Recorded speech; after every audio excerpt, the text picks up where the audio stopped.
14 नवंबर 1968 की बात है। मैं दुर्ग गया था। मेरे साथ बिहारी चंद्राकर भी था। दुर्ग से जब हम लौट रहे थे, लगभग 6:30 बजे शाम की बात है, कुछ लोग मुझे आपसी रंजिश के कारण मारपीट किए, मार के फेंक दिए और एक बहुत बड़े पोंगा कहना चाहिए कुलावा जिसमें डाल दिए थे। जिस समय घटना घटी उस समय मुझे ऐसा लगा कि मेरे आँख में अंधेरा छा गया और मैं साइकिल से गिर गया। बताते हैं कि बिहारी चंद्राकर दौड़ते हुए थाना गया और डॉक्टर अंकटराम मढ़रिया को मार रहे हैं ऐसा करके उन्होंने रिपोर्ट किया। और उसके बाद काफ़ी देर बाद बताते हैं कि पुलिस जो है थाना से गांव में आया, गांव में मुनादी कराया और मुनादी कराने के बाद कुछ लोगों को लेकर के वो घटना स्थल पर गया। वहाँ खोजने पर बताते हैं कि पोंगा के अंदर में मुझे उन लोगों ने निकाला पोंगा से और खाट में सुला करके उसको उठा करके थाना ले गए। मैं तो बेहोशी हालत में था, वहाँ कुछ मेरा बयान नहीं हुआ। उसके बाद दुर्ग के ही मेन हॉस्पिटल में मुझे भर्ती कर दिया गया। 3 दिन बाद मेरा होश आया। होश आने पर मैं देखा कि मैं कहाँ पड़ा हूँ, कहाँ हूँ मैं। तो मुझे लगा कि मैं हॉस्पिटल में हूँ, जनरल वार्ड में हूँ। उसी समय मेरे पिताजी मेरे पास आए और उन्होंने मुझे ये कहा कि तुम्हें पुलिस आएंगे, बयान लेंगे, इनका नाम बताना। ऐसे 3 नाम उन्होंने बताया मैंने। लेकिन मैं सोचते रह गया कि जब मुझे मार के फेंक दिए तो मैं बचा कैसे। एक जन्म तो मेरा समाप्त हो गया जब मार के फेंक दिए तो कोई और काम करना है क्या जिसके लिए मैं बचा हूँ। और एक बात और बात आई, देखो तो मारने वाले से बचाने वाला बड़ा होता है। कोई शायद और कोई काम करने का होगा जिसके लिए मैं बचा हूँ, लेकिन ये प्रश्न मेरा अनुत्तरित रहा। उसके बाद ये मान के चलिए कि सन 81 में उसके बाद मैं घर का काम करते रहा, लेकिन वो प्रश्न अनुत्तरित था।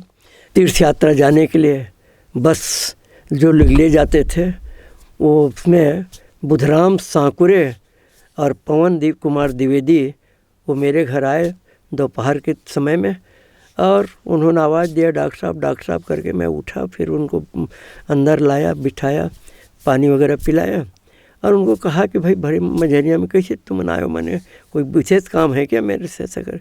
उन्होंने कहा नहीं डॉक्टर साहब, तीर्थ यात्रा के लिए बस जा रही है तो आप भी चलेंगे तो ज़्यादा अच्छा ऐसा करके।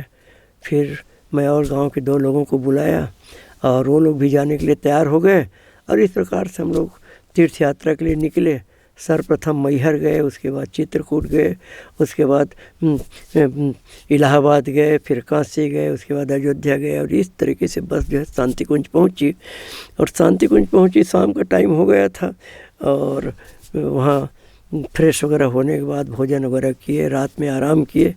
दूसरे दिन वहाँ हमको कहा गया यहाँ गुरुदेव रहते हैं परम पूज्य आचार्य श्री राम शर्मा जी और हम आप लोगों को भेंट कराएंगे ऐसा करके। तो करीब 50-52 लोग थे, बस में गए थे वो।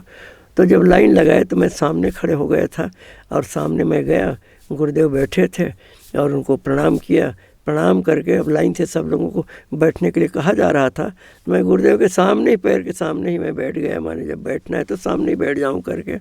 उसके बाद गुरुदेव जो है बोलना शुरू किए कि बेटे तुम नहीं आए, हम बुलाए हैं तब आए हो, ऐसा उन्होंने कहा। तो मुझे लगा कि हाँ सचमुच में मैं तो अपने वक्त नहीं आया हूँ, बुलाने गए थे, तीर्थ यात्रा के लिए गाड़ी जा रही है और धार्मिक व्यक्ति हो तो चलना चाहते हो, चलो ऐसा करके तो मैं आ गया। मैंने ये तो सही है। फिर उन्होंने धीरे से आँख मूंद ले, फिर उन्होंने कहना शुरू किया, तुम्हारे हमारे अनेक जन्मों का संबंध है, तुम नहीं जानते हम जानते हो। पिछले जन्मों में भी हम बड़े बड़े काम किए और तुम्हारा सहयोग मिलते रहा। इस जन्म में भी हम बड़ा काम करने जा रहे हैं और तुम्हारा सहयोग हमको चाहिए। उन्होंने ये जो बात कहा वो मुझको लगा कि मैंने कहा ये सामान्य व्यक्ति नहीं है, साधारण व्यक्ति नहीं हो सकता मैंने। और लगता है कि इन्होंने ही मुझे बचाया है और कुछ अपना काम कराना चाहते हैं। और उसी समय जब मैं वहाँ से निकला, छुट्टी हुई, तो गुरुदेव मस्तक में मेरा तिलक लगाए। उस समय मुझे करंट जैसे लगा और उन्होंने ये कहा कि बेटे मैं तुम्हें ब्राह्मण बना के भेज रहा हूँ, तुम भी अच्छा आदमी बनाना, ऐसा उन्होंने कहा। और इस तरीके से फिर उनके प्रति जो मेरी निष्ठा जुड़ गई और मेरे मन में विश्वास हो गया कि इन्हीं ने ही मुझे बचाया है इनके काम के, अपने काम कराने की दृष्टि से। और आज उसी से फिर ऐसी कुछ प्रेरणा हुई कि गायत्री मिशन के काम से ही मेरा जाना आना शुरू हो गया और आज उसी में मेरा अधिक से अधिक समय बीत रहा है।